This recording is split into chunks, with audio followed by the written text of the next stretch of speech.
ஒரு விதவை, அந்த விதவைக்கு ஒரே மகன், அந்த மகனும் வாலிபன். இந்த வாலிபன் இறந்துட்டான்.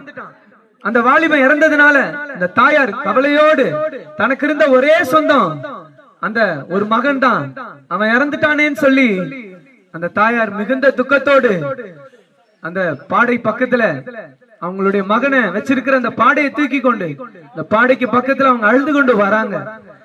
அவங்களோட அந்த ஊர் ஜனெல்லாம் வராங்க. அப்படி ஒரு துக்கத்தோடு இருந்த அந்த சூழ்நிலையில இயேசு அந்த தாயாரை பார்த்தார். இயேசு அவங்க மீது மனதுருகினார். இயேசு அவங்க கிட்ட போனார்.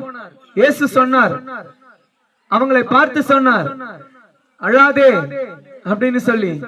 இயேசு ஆதரிக்கிறவருங்க. இயேசு ஆறுதல் தருகிறவருங்க. அவர் சமாதானம் தருகிறவருங்க. இந்த தாயாருடைய கண்ணீரை துடைக்க இயேசு முடிவு செய்தாருங்க.